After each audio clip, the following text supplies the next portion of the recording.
The cassette tape recorder clicks on in a dimly lit nursing home room, its red light casting an eerie glow across weathered hands that shake as they reach for a glass of water. September 12th, 1996.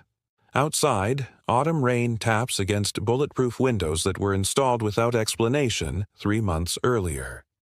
The woman, sitting across from the hidden microphone, is 83 years old, her voice barely above a whisper, but her memory of that November night in 1957 remains crystal clear. She is the last living witness to what really happened in Plainfield, Wisconsin, and after 39 years of silence, she has finally agreed to speak. Her name was Margaret Holloway then, a young county clerk who processed the initial reports.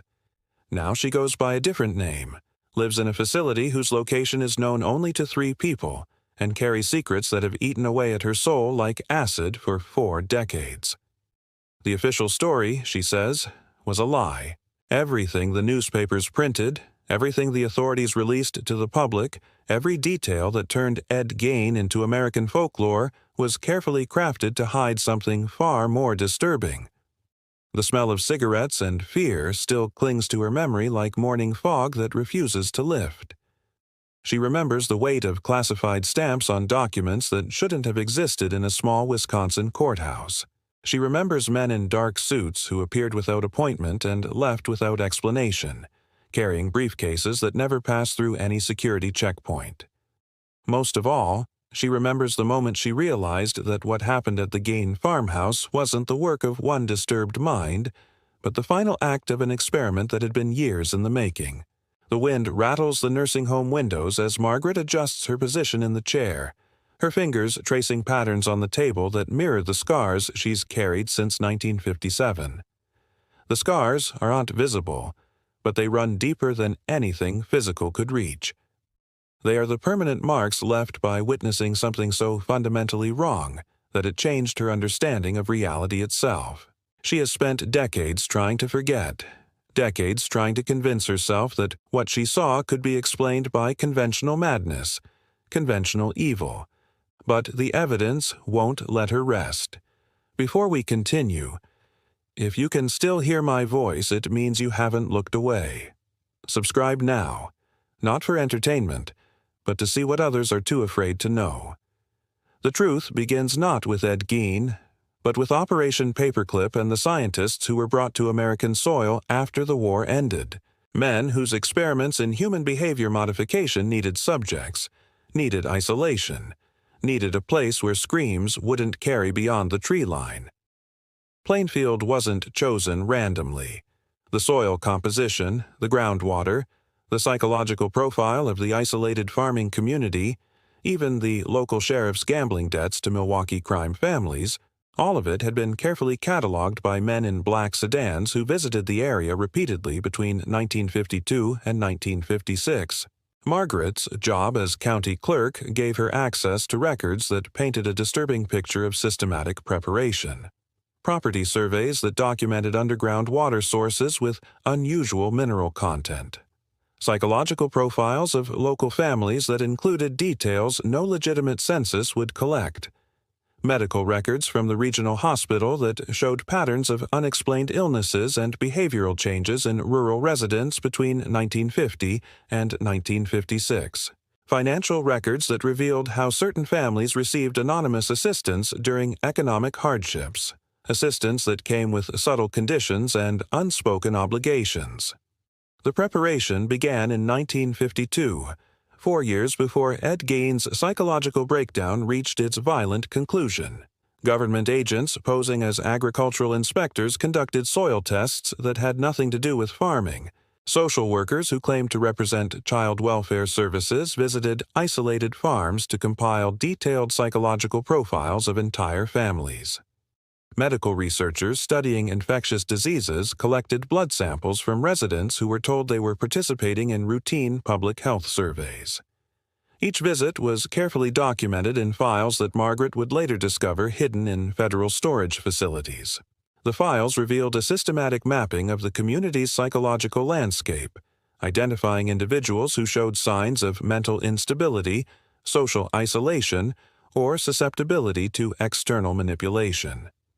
Ed Gein's name appeared in these files years before his first known crime, identified as a primary candidate for what the documents referred to as advanced behavioral modification research.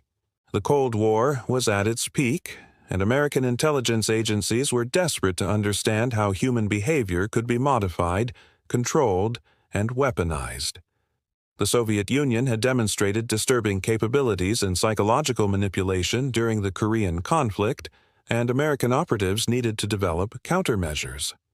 But legitimate research had ethical limitations that made comprehensive testing impossible. What they needed were subjects who would never be missed, environments where failure could be contained, and cover stories that would satisfy public curiosity without revealing classified objectives. Rural America provided the perfect laboratory. Isolated communities with limited outside contact, populations struggling with economic hardship, and local authorities who could be influenced through financial incentives or political pressure. The Gein family farm represented an ideal test site: geographically isolated, psychologically unstable subjects, and a local law enforcement structure that could be controlled through existing corruption networks. Margaret remembers typing those early reports, the ones that were collected within hours and replaced with sanitized versions. She remembers the smell of cigarettes and fear that clung to Deputy Art Schley when he stumbled into the courthouse that first night, his uniform still stained with something that wasn't mud.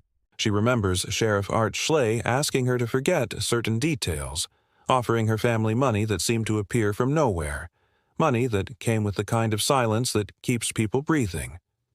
The sheriff's office had been compromised years before the Gein case exploded into public consciousness. Art Schley's gambling debts to organized crime families in Milwaukee had been quietly purchased by federal agents who used the leverage to ensure cooperation when needed. Deputy Schley's alcoholism and domestic problems made him vulnerable to blackmail and financial manipulation. Even the county coroner owed money to creditors who answered to government handlers operating through layers of untraceable intermediaries. The basement of the Gein farmhouse contained more than the furniture made from human remains that shocked the nation. Hidden behind a false wall that investigators didn't mention in their reports, Margaret discovered files, medical files, psychological evaluation reports, names and photographs of other missing persons from across the Midwest, people who had disappeared without trace between 1952 and 1957.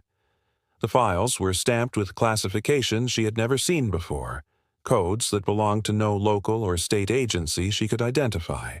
These weren't random disappearances.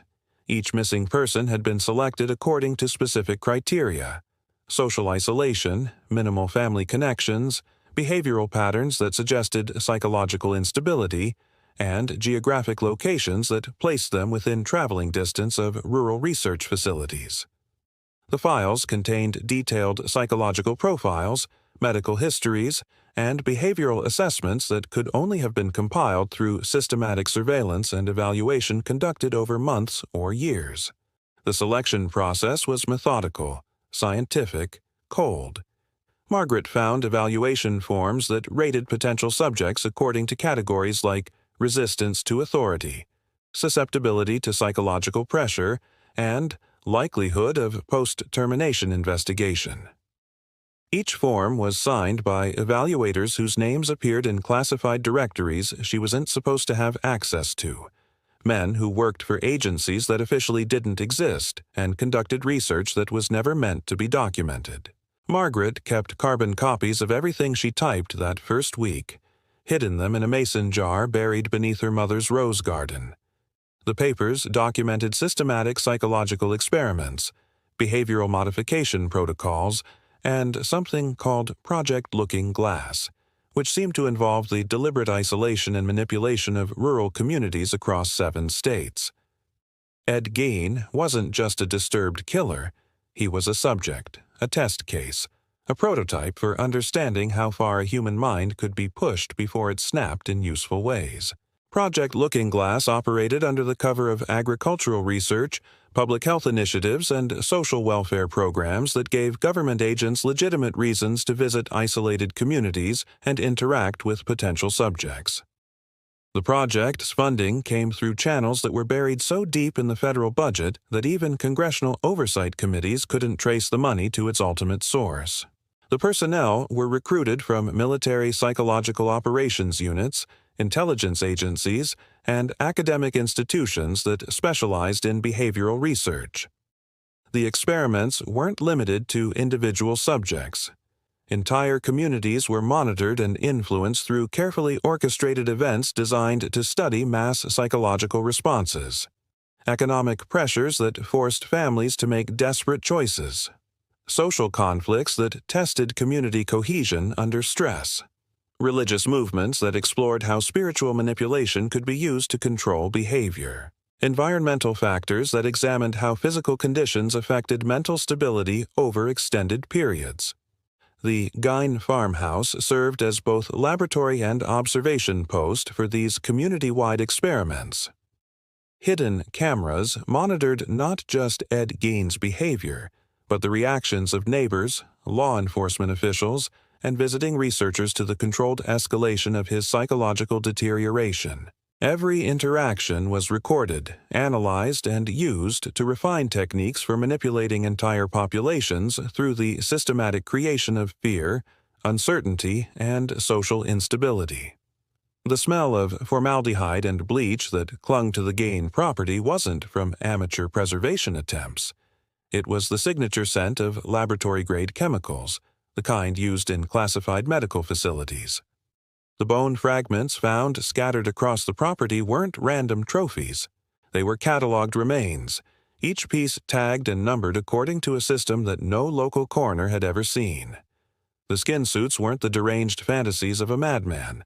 They were the end product of surgical precision that suggested medical training far beyond anything available in rural Wisconsin. Margaret discovered this when she processed the initial forensic reports. The ones that disappeared from filing cabinets before dawn broke on November 17th. The measurements were too precise, the cuts too clean, the preservation too sophisticated. Someone had been teaching Ed Gein techniques that turned murder into medical procedure, madness into methodology. The surgical instruments found at the property weren't farm tools adapted for butchery. They were medical-grade equipment that required specialized training to use effectively. The transformation of Ed Gein from troubled farmer to systematic killer hadn't happened overnight. Margaret's research revealed years of careful conditioning, psychological manipulation that began in childhood and continued through carefully orchestrated adult experiences. His mother, Augusta's extreme religious teachings weren't random maternal psychosis. They were consistent with documented techniques used in classified mind control experiments of the era, designed to create psychological trauma that could be exploited later through targeted triggers. Augusta Gein had been recruited into the program through her involvement with fundamentalist religious groups that had been infiltrated by government psychological operations specialists. Her extreme religious beliefs and authoritarian parenting methods were encouraged and directed by handlers who posed as spiritual advisors and community leaders. The psychological abuse she inflicted on her sons wasn't motivated by personal pathology alone, but by carefully designed protocols intended to create specific types of psychological damage that could be manipulated in adulthood. The visitors who came to the Gein farm weren't social workers or religious counselors. They were behavioral scientists who monitored Ed's psychological development, documenting his responses to specific stimuli and adjusting their manipulation techniques based on observed results. Each visit was carefully planned to introduce new psychological pressures or reinforce existing conditioning, gradually transforming a mentally unstable individual into a controllable asset. The conditioning process involved multiple phases that were designed to break down Ed's existing personality structure and rebuild it according to specifications that would serve the program as objectives. Isolation techniques cut him off from normal social relationships and made him dependent on his handlers for human contact. Drug protocols administered through food and drink altered his brain chemistry in ways that increased suggestibility and reduced resistance to manipulation. Psychological pressure techniques created artificial conflicts and traumas that could be used to trigger specific behavioral responses. By December of 1957, 12 people connected to the Gein investigation had died in accidents that defied statistical probability. 3 car crashes on straight roads during clear weather, 2 house fires that started simultaneously in opposite ends of town, 1 drowning in a lake that had been frozen for 2 weeks, another heart attack in a 28-year-old man with no history of cardiac problems. Margaret began sleeping with a loaded shotgun beside her bed and carbon paper hidden in places she hoped no one would think to look. The pattern of deaths wasn't random. Each victim had access to information that could have exposed the true nature of the Gein case. Deputy Schley, who discovered the hidden files, died in a single-car accident 3 weeks after the investigation concluded. His vehicle left the road at exactly the same curve where 2 other investigation witnesses had died in similar accidents. Dr. Robert Morrison, the county coroner who questioned the surgical precision of the remains, suffered a fatal heart attack while reviewing evidence that contradicted the official narrative. The medical examiner who conducted his autopsy found traces of exotic compounds in his bloodstream that weren't identified in toxicology reports.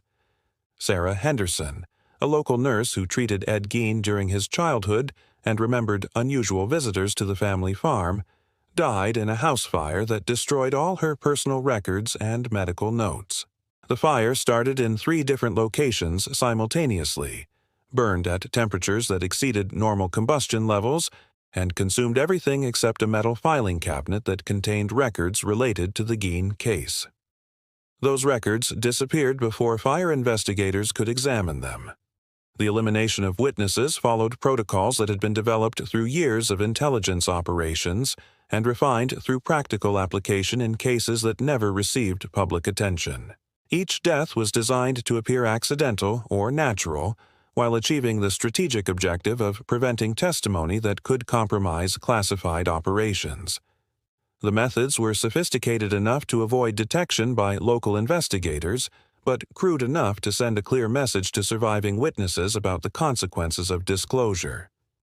The interviews with Ed Gein that never made it to trial transcripts revealed a man who spoke of visitors, men in dark suits who came to the farm regularly, who brought him books on anatomy and psychology, who watched him work with the clinical detachment of researchers observing a lab rat navigate a maze. Gein described procedures and techniques he claimed to have learned from these visitors, methods that aligned perfectly with classified documents that wouldn't be declassified for another 40 years. These interviews were conducted by Dr. Harold Weiss, a psychiatrist whose previous work involved classified research at Los Alamos and undisclosed facilities in Nevada. His assessment methods weren't found in any psychology textbook of the era, and his reports contained references to experimental procedures that suggested Gein's condition was as much induced as it was natural. The medications administered to Gein during his psychological evaluation period weren't standard psychiatric drugs. They were compounds that would not officially exist until the CIA's MK-Ultra program was exposed 2 decades later. Dr. Weiss had been recruited into the program directly from his work on nuclear weapons psychological effects studies at Los Alamos National Laboratory.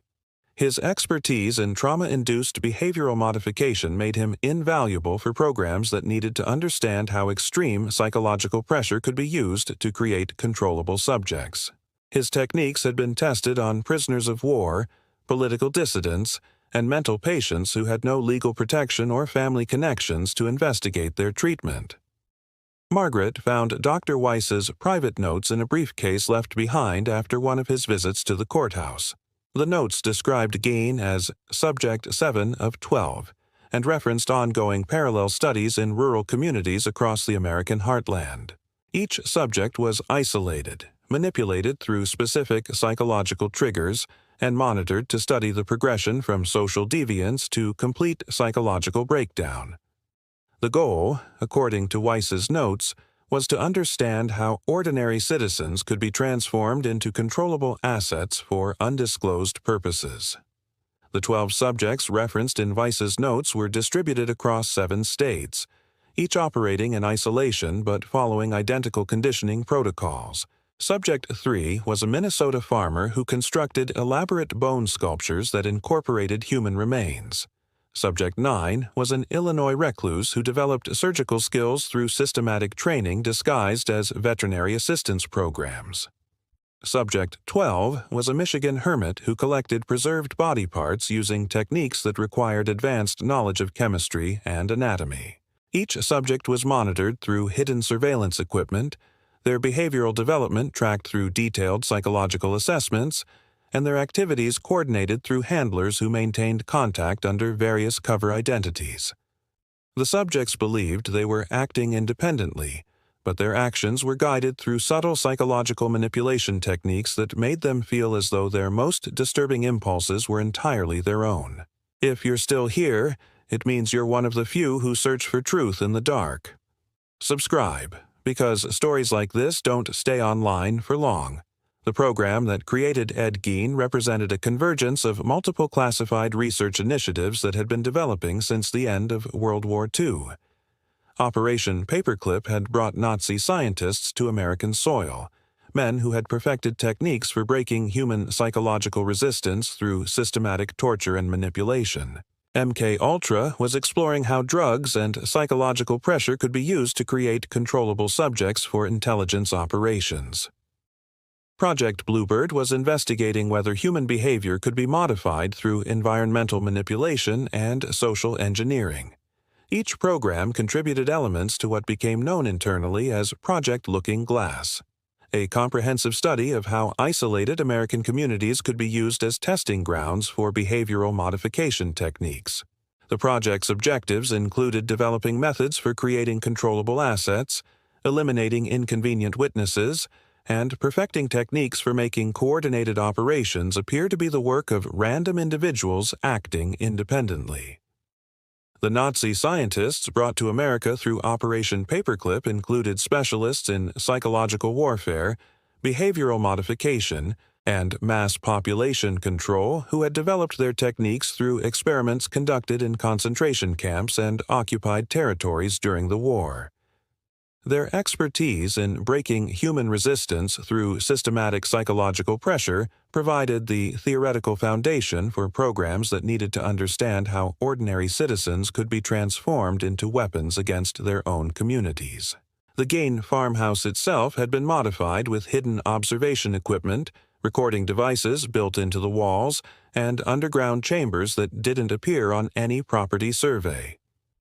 These modifications predated Ed Gein's psychological deterioration by several years, suggesting that the property had been prepared as an experimental site long before Gein became its primary subject. The underground chambers contained equipment for monitoring vital signs, recording behavioral responses, and storing research materials that connected the Plainfield experiment to similar operations across multiple states. The observation equipment was sophisticated enough to monitor not just audio and visual data, but physiological responses like heart rate, breathing patterns, and brainwave activity. The underground chambers contained surgical facilities that were used to conduct medical examinations and procedures on subjects without their knowledge or consent. The storage areas held biological samples, psychological evaluation records, and communication equipment that linked the Plainfield site to research facilities operated by intelligence agencies and military research units. Margaret's investigation led her to similar cases across the Midwest, isolated incidents that followed identical patterns. A Minnesota farmer who constructed furniture from animal bones in precise geometric patterns that matched classified research into psychological warfare symbols. An Illinois hermit who developed surgical skills despite no medical training, using techniques that appeared in classified military training manuals. A Michigan recluse who collected human remains with scientific precision, preserving them using methods that required specialized chemical knowledge. Each case was handled by the same federal agencies, evaluated by the same psychiatrists, and buried beneath the same wall of official silence. The local authorities were either corrupted through financial incentives or eliminated through carefully orchestrated accidents. The evidence was either destroyed or transferred to classified storage facilities where it would remain inaccessible for decades. The subjects were either institutionalized in facilities that had no public oversight or died under circumstances that discouraged further investigation. The geographic distribution of these cases wasn't random. Each location had been selected based on criteria that included population density, law enforcement capabilities, media coverage patterns, and proximity to classified research facilities. The cases were spaced far enough apart to prevent local investigators from recognizing patterns, but close enough to classified facilities to allow for coordinated research and evidence management.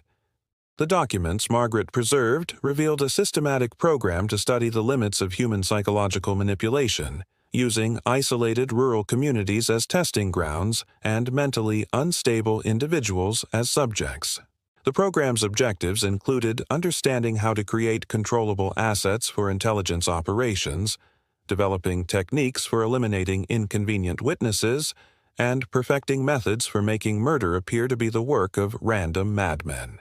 By 1958, Margaret had documented connections between the Gein case and 17 other unsolved murders across 7 states.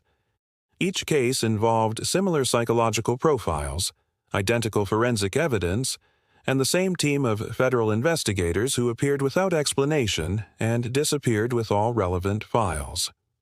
The pattern suggested a coordinated program that used manufactured serial killers as cover for systematic elimination of targeted individuals. The 17 connected cases included political activists who had opposed classified government programs, journalists who had investigated connections between intelligence agencies and organized crime, scientists who had developed techniques that could be used to expose psychological manipulation, and law enforcement officials who had stumbled across evidence of federal involvement in local criminal activities. The witnesses who might have connected these cases began dying in 1959. Heart attacks, accidents, suicides that followed identical patterns across multiple states. Margaret realized that her own survival depended on appearing to accept the official story while secretly preserving evidence that might someday expose the truth. She developed elaborate methods for hiding documents, creating multiple backup copies, and establishing dead man switches that would release information if she died under suspicious circumstances. She moved 7 times between 1958 and 1965, changed her name twice, and learned to recognize the signs that indicated her location had been compromised, the unmarked cars that appeared too regularly in her neighborhood, the phone calls that consisted only of breathing and the subtle sound of recording equipment, the mail that arrived opened and resealed with different adhesive, the subtle but persistent message that silence was the price of continued existence. Each relocation required her to abandon not just her home and possessions, but her identity and connections to everything that had defined her life before 1957. She learned to live without permanent relationships, without long-term commitments, without the normal human connections that make life meaningful. Her survival required constant vigilance and the acceptance that she would spend the rest of her life as a stranger to everyone she met. The program that created Ed Gein wasn't terminated after his capture. Margaret's research suggested it expanded, became more sophisticated, developed techniques that made the Plainfield experiment look primitive by comparison. The lessons learned from monitoring one isolated farmer were applied to larger populations, urban environments, and subjects with access to more significant targets. The techniques were refined through successive generations of experiments, each iteration becoming more subtle, more effective, more difficult to detect. The expansion of the program coincided with the development of more sophisticated surveillance technology, more precise pharmaceutical compounds, and more comprehensive understanding of mass psychology and social manipulation. The rural experiments of the 1950s provided the foundation for urban operations in the 1960s, international applications in the 1970s, and technological enhancements in the 1980s that made the original Plainfield experiment seem primitive by comparison. Margaret's final discovery was the most disturbing. The Ed Gein case wasn't an isolated experiment. It was a prototype, a proof of concept for transforming ordinary citizens into controllable weapons. The techniques perfected in rural Wisconsin were later applied in cases that shaped American history, influenced political events, and eliminated individuals who threatened classified operations. The psychological manipulation methods developed through Project Looking Glass became standard tools for intelligence agencies operating both domestically and internationally. The applications of these techniques extended far beyond individual assassination or elimination operations. The methods developed through the Gein experiment were used to create mass casualty events that served strategic political objectives, influence election outcomes through targeted psychological operations, and manipulate public opinion through carefully orchestrated incidents that appeared to be random acts of violence or terrorism. The cassette recorder shuts off automatically after 90 minutes. Margaret's voice has grown weaker, more fragile, but her memory remains precise. She produces a manila envelope that contains photocopies of documents she has guarded for 40 years, evidence that proves Ed Gein was never acting alone, never making independent choices, never truly responsible for the horrors that bore his name. The documents include medical records showing systematic drug administration, psychological evaluation reports that reference classified research programs, and correspondence between federal agencies that treated the Gein case as a successful field test of behavioral modification techniques. The documents in Margaret's envelope represent only a fraction of the evidence she collected over the years, but they provide enough detail to establish the systematic nature of the program and its connections to intelligence agencies that officially had no involvement in domestic operations. The medical records show drug protocols that weren't available to civilian psychiatrists.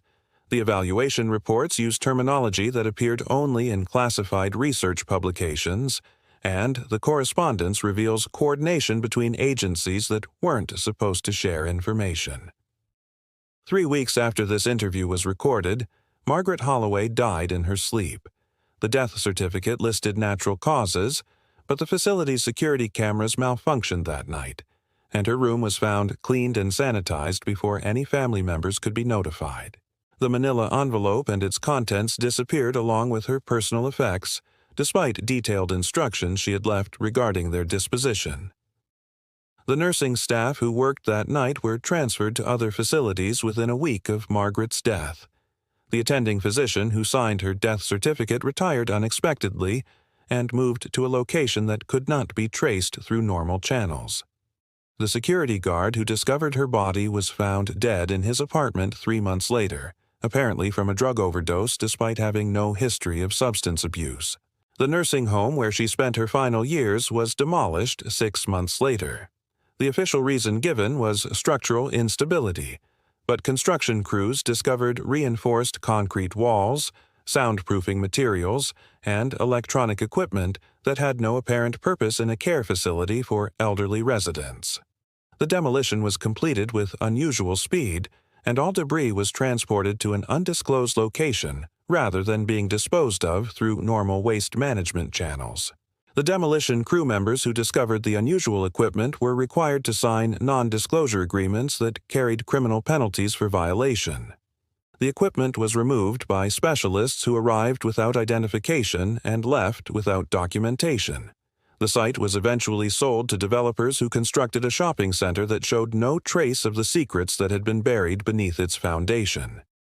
Share this before it disappears, and subscribe. Not to follow but to remember, because some truths only survive when someone keeps them alive. The program that created Ed Gein continues under different names, in different places, with subjects who will never be connected to their handlers until it's too late to matter. The techniques have evolved, become more subtle, more effective, more difficult to detect. Modern surveillance technology allows for more comprehensive monitoring. Pharmaceutical advances enable more precise psychological manipulation, and global communication networks facilitate coordination between research sites across multiple continents. But the objective remains unchanged: transforming ordinary people into instruments of violence while maintaining the fiction that their actions are random, isolated, inexplicable. The methodology has been refined through decades of field testing. The selection criteria have been expanded to include urban populations, and the applications have grown to encompass political assassination, mass casualty events, and social disruption operations that serve classified strategic objectives. Margaret Holloway took her secrets to the grave, but the evidence she preserved tells a story that challenges everything Americans believe about justice, truth, and the random nature of evil. Her testimony suggests that some of the darkest chapters in American criminal history weren't the work of isolated madmen, but the calculated products of systematic programs designed to create controllable chaos for purposes that remain classified to this day. The fog that rolled across Plainfield in November of 1957 never truly lifted. It simply moved to other locations, other subjects, other communities that would never suspect they were being watched, tested, prepared for purposes they could never imagine.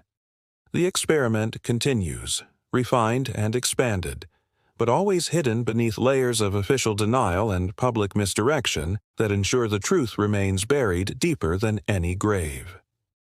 The techniques that transformed Ed Gein from troubled farmer to systematic killer have been applied to subjects whose names would be recognized by anyone who follows American history, politics, or current events. The methods have been exported to allied intelligence agencies, adapted for different cultural contexts, and evolved to take advantage of technological advances that make the original Plainfield experiment seem primitive by comparison. Some stories were never meant to be told, but now that you've heard it, there's no way to unhear it.